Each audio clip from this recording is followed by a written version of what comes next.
वाले छात्र साल भर मेहनत करते हैं और उनको उनकी मेहनत का फल मिलना चाहिए। छात्रों का कहना है कि अगर एग्जाम देकर पास होंगे तो एक अच्छी जॉब मिलेगी और हमारा भविष्य भी उज्जवल होगा। मध्य प्रदेश सरकार ने एक बार पुनः 12वीं के रिजल्ट जो तैयार किए जाएंगे उसकी गाइडलाइन आज तैयार की गई है। उसमें बताया ये जा रहा है कि जितने भी 12वीं की जो एग्ज़ाम होने वाले थी उसको उन्होंने पहले बच्चों को पास आउट करने का निर्णय लिया था, लेकिन आज एक बार पुनः मंत्रिमंडल में विस्तार के साथ उनकी बैठक हुई है। बैठक में चर्चा की गई है कि जो 12वीं का जो रिजल्ट बनेगा वो 10वीं के 5 सब्जेक्ट के आधार पर ही इनकी जो मार्कशीट बनेगी उसके आधार पर ही इनको पास आउट की मार्कशीट दी जाएगी। तो हमारे साथ इस समय कोचिंग में बच्चे हैं, उनसे ही हम सीधे जानते हैं कि उनके मन की इच्छा क्या है। आप क्या सोचती हैं? सरकार ने जो आज गाइडलाइन तैयार की है, उन्होंने कहा है कि 10वीं के 5 सब्जेक्ट के आधार पर रिजल्ट बनाया जाएगा, तो आप क्या कहना चाहेंगे? सरकार ने जो सोचा है वो बच्चों के हिसाब से सही सोचा है, लेकिन मेरा मानना ये है कि जैसे जो बच्चे एग्ज़ाम देना चाहते हैं उनको एग्ज़ाम देने का मौका देना चाहिए, और जो नहीं देना चाहते, जिनके माता पिता अपने बच्चों के स्वास्थ्य के लिए बहुत ज़्यादा चिंतित हैं कि वो जाएंगे और बीमार पड़ जाएंगे, क्या होगा, वो उनके लिए जो बेस्ट ऑफ 5 था हमारा 10th में वो सही है। लेकिन जो बच्चे देना चाहते हैं उनके लिए जो हमारी एग्ज़ाम है उसको दिलवाना चाहिए। सर, मैं तो ये कहना चाहती हूँ सर कि जैसे जो भी एग्ज़ाम लेने का निर्णय है तो सर वो होना चाहिए कि जिन बच्चों को एग्ज़ाम देनी है वो दे बिल्कुल, ताकि साल बर्बाद नहीं हो। और सर जहाँ तक बेस्ट ऑफ 5 की बात है, सर बेस्ट ऑफ 5 भी होना चाहिए, क्योंकि सर 10th में बच्चों ने बहुत मेहनत करी थी। तो सर अभी जैसे कि 12th में रिजल्ट तो उसके आधार पर ही बनेगा, तो सर बेस्ट ऑफ 5 भी। सर सरकार ने जो भी निर्णय लिया है वो बच्चों के पक्ष में ही लिया है, परंतु सबके लिए 12th में एग्ज़ाम होनी चाहिए।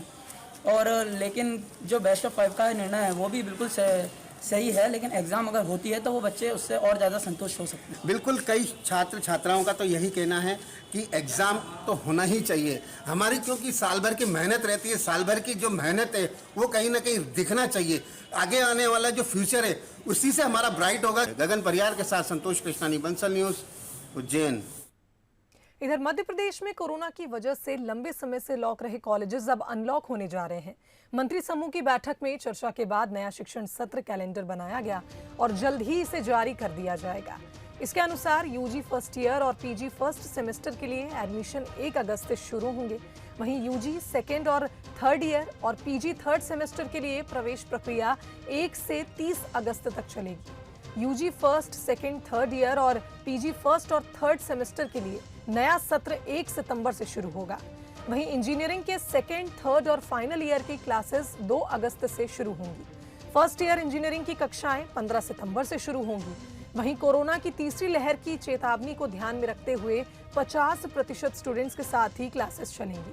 प्रैक्टिकल की क्लासेस में भी 50% स्टूडेंट्स ही शामिल हो सकेंगे। तो मंत्री समूह की बैठक में चर्चा के बाद नया शिक्षण सत्र कैलेंडर बनाया गया है, जिसे जल्द ही जारी कर दिया जाएगा।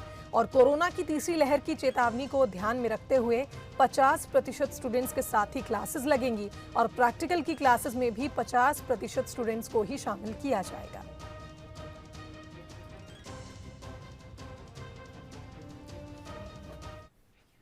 मध्य प्रदेश में कोरोना की रफ्तार धीमी होते ही प्रदेश अनलॉक की ओर बढ़ने लगा है और अब 1 जुलाई से मध्य प्रदेश टोटल अनलॉक होने जा रहा है, जिसमें लंबे समय से बंद सिनेमा हॉल, स्विमिंग पूल और जिम खुलेंगे।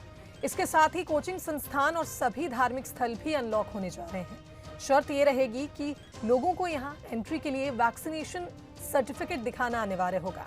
बिना वैक्सीनेशन प्रमाण पत्र के लोगों को इन जगहों पर एंट्री नहीं मिलेगी। ये सभी प्रतिष्ठान 50% क्षमता के साथ ही खुलेंगे। कोरोना गाइडलाइन का पालन करना भी अनिवार्य होगा।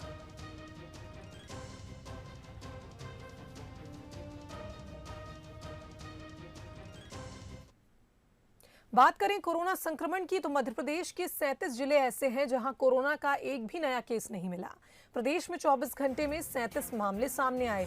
वहीं प्रदेश में 24 घंटे में कोरोना से 19 लोगों की मौत हुई। जिलेवार अगर आंकड़ों पर नजर डाली जाए तो इंदौर में 6, भोपाल में 11, तो ग्वालियर में 1 नया मरीज सामने आया है। जबलपुर में 2, रतलाम में 3 नए मरीजों की पुष्टि हुई और प्रदेश में कोरोना के एक्टिव केसेस की संख्या घटकर 696 रह गई है। तो लगातार प्रदेश में संक्रमितों का आंकड़ा कम होता नजर आ रहा है और अब ये 10 से भी कम पहुंचने वाला है। अगर इंदौर की बात की जाए तो इंदौर में 6, ग्वालियर में 1, जबलपुर में 2 तो रतलाम में सिर्फ 3 मरीज सामने आए हैं। एक तरह से राहत की खबर सभी प्रदेशवासियों के लिए, क्योंकि 37 जिले ऐसे हैं जहां एक भी नए मरीज की पुष्टि नहीं हुई।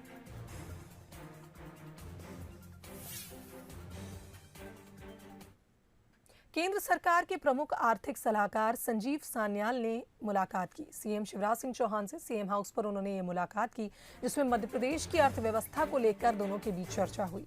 तो बताया जा रहा है भोपाल में सीएम हाउस पर ये मुलाकात हुई। केंद्र सरकार के प्रमुख आर्थिक सलाहकार संजीव सान्याल ने सीएम शिवराज सिंह चौहान से मुलाकात की और मध्य प्रदेश की अर्थव्यवस्था को लेकर उनसे चर्चा की।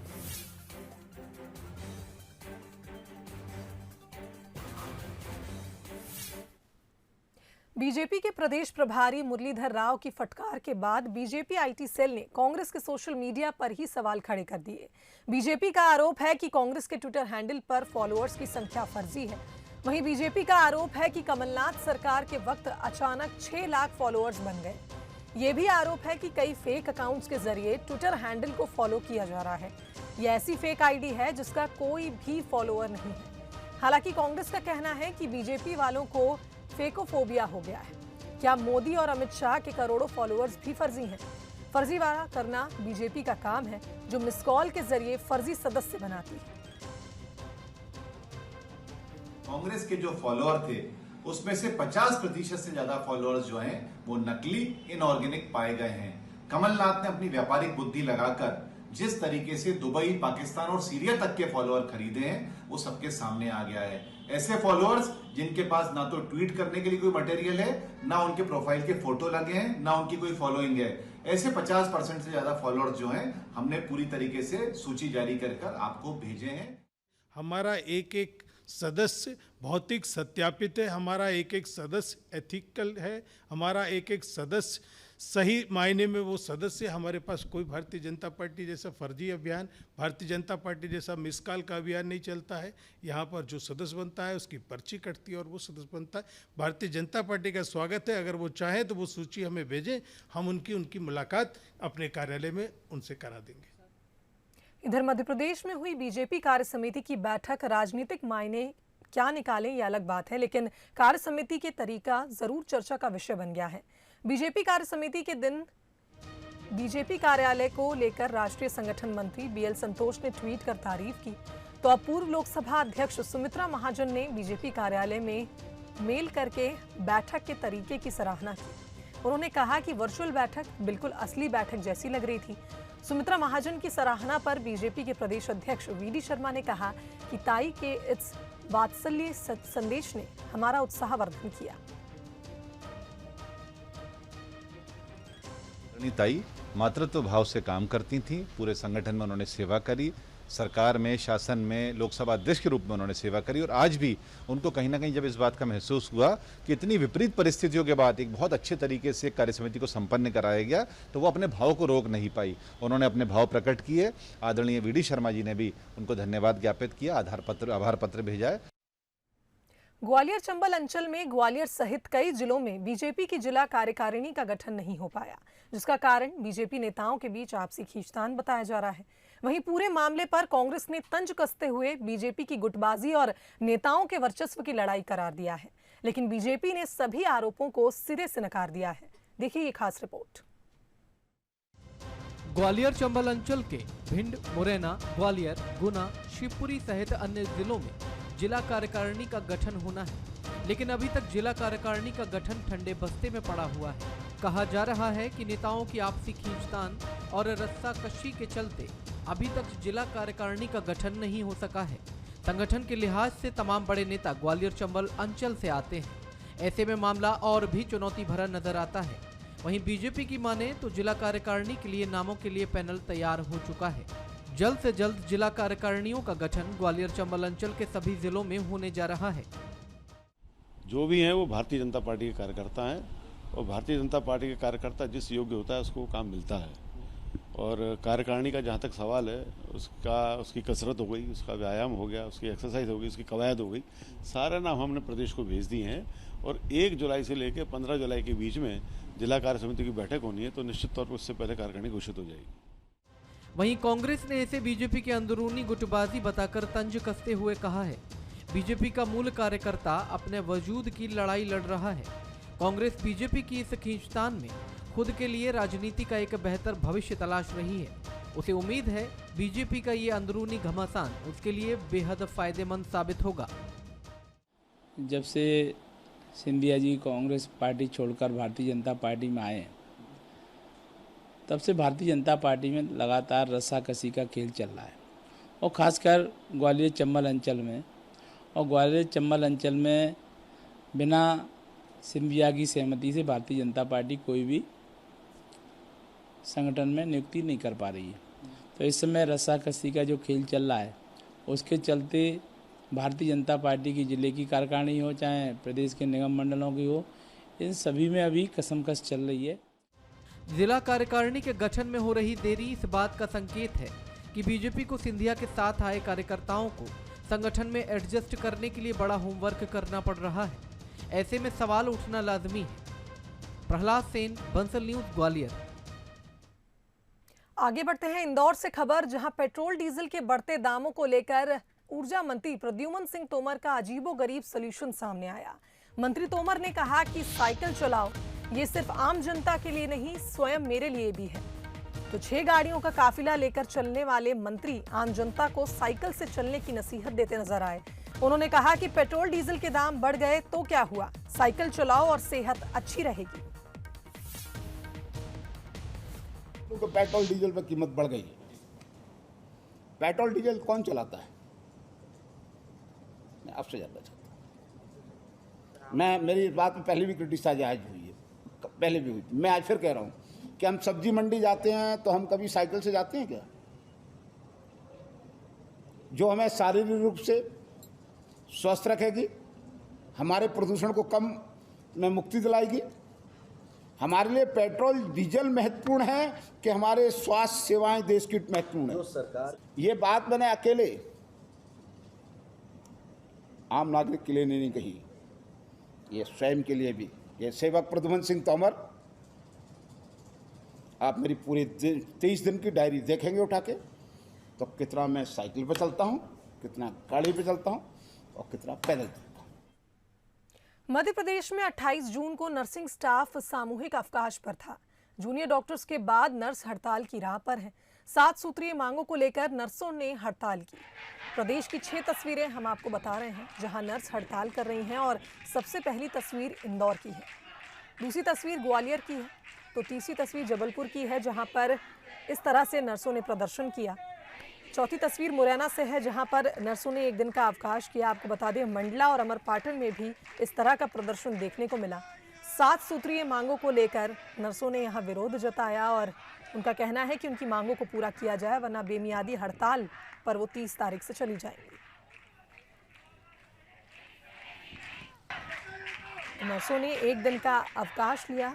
6 तस्वीरें आपको दिखा रहे हैं इंदौर, ग्वालियर, जबलपुर, मुरैना, मंडला और अमरपाटन से, जहां मांग पूरी ना होने पर आंदोलन की चेतावनी नर्सों ने दी है। साथ ही इस तरह से विरोध प्रदर्शन नर्सों ने जताया है।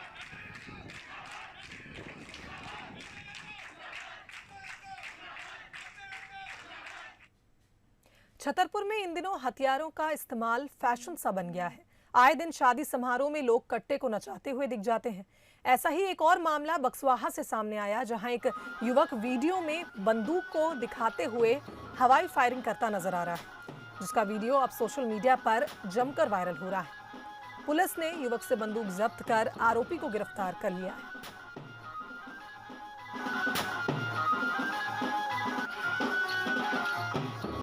थाना बक्सवाहा अंतर्गत नरेंद्र परिहार एक वीडियो में गोली चलाते दिख रहे हैं, जिसमें आरोपी की गिरफ्तारी और जो हथियार उसमें इस्तेमाल हुआ था उसको जब्त कर लिया गया। शुजालपुर से खबर, जहां एक खड़ी कार में अचानक ही आग लग गई। बताया जा रहा है कि कार जलकर खाक हो गई। वहीं अकोदिया नाका शुजालपुर मंडी के पास की घटना बताई जा रही है। तो तस्वीरें दिखा रहे हैं किस तरह से एक खड़ी कार में अचानक ही आग लग गई और धीरे धीरे आग की चपेट में कार आ गई और पूरी कार जलकर खाक हो गई। बताया जा रहा है अकोदिया थाना क्षेत्र का ये मामला है।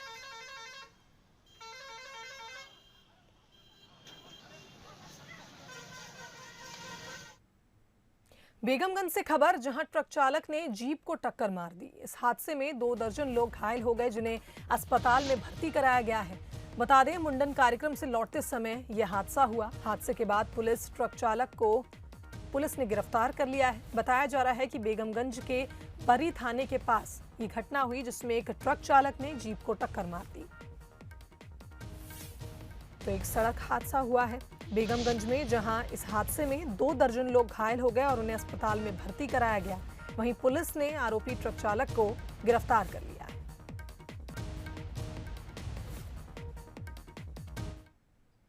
एक महाराजा की शुरू की हुई प्रिंटिंग प्रेस, 117 साल का सफर और एक सदी में कई उतार चढ़ाव, लेकिन अंत फीका, ये सब देखिए ये रिपोर्ट के जरिए।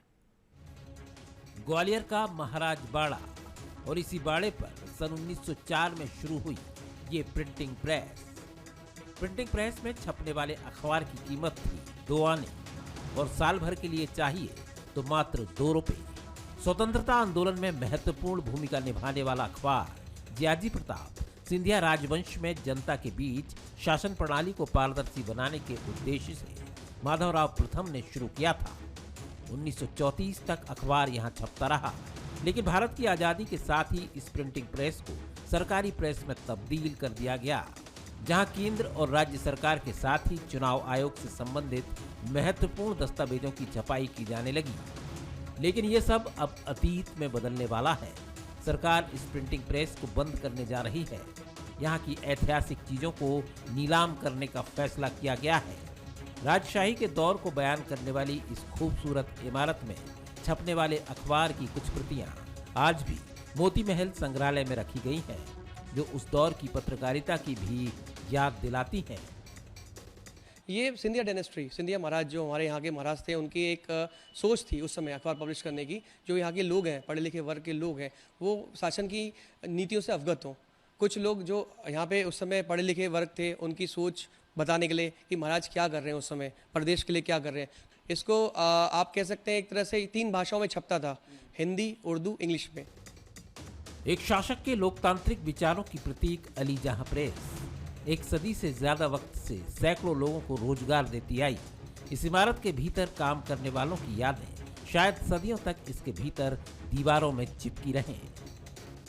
पहले यहाँ 45 मशीन हुआ करती थी, आज 3-4 मशीनें हैं, वो भी है ना काम की स्थिति में नहीं है। यहाँ का कर्मचारी अपनी जी तोड़ मेहनत से उन मशीनों को चला रहा है, काम ले रहा है, उत्पादन निकाल रहा है।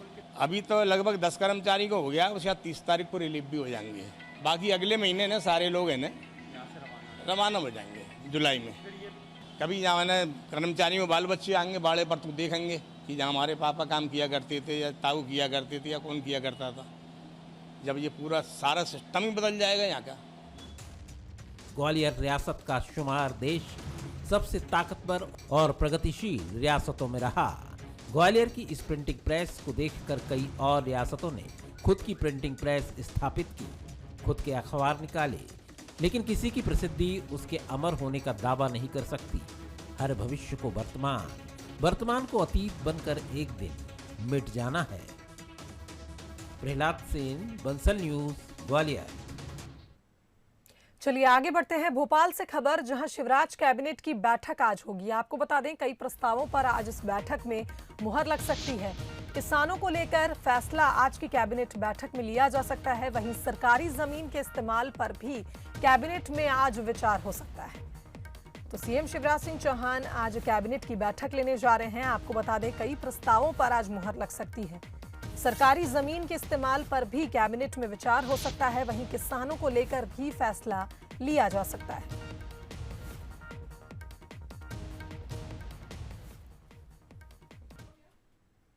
आपने टाइगर के शिकार करते हुए तो कई वीडियोस देखे होंगे, लेकिन हम सिवनी के पेंच टाइगर रिजर्व से आपको एक दिलचस्प वीडियो दिखा रहे हैं, जिसमें बाघिन T20 ने हिरण के झुंड पर हमला बोल दिया। पार्क में आए पर्यटकों ने इस दिलचस्प नजारे को कैमरे में कैद कर लिया। इस वीडियो में आप ये स्पष्ट देख सकते हैं कि किस कदर रफ्तार से दौड़ती T20 बाघिन हिरणों पर हमला कर रही है। हिरण इधर उधर भाग रहे हैं, तो कई बार झुंड में से एक हिरण को दबोचने की कोशिश भी बाघिन करती रही, लेकिन हिरण भाग गए। वहीं पर्यटक भी कुछ देर के लिए हैरत में पड़ गए और कुछ ने इसका वीडियो भी बनाया। अब ये दिलचस्प वीडियो सोशल मीडिया पर भी जमकर वायरल हो रहा है। इस तरह का नजारा पर्यटकों में इस रोमांच को पैदा कर रहा है। बता दें कि इस बाघिन का नाम T20 है, जिसको लंगड़ी बाघिन भी कहा जाता है।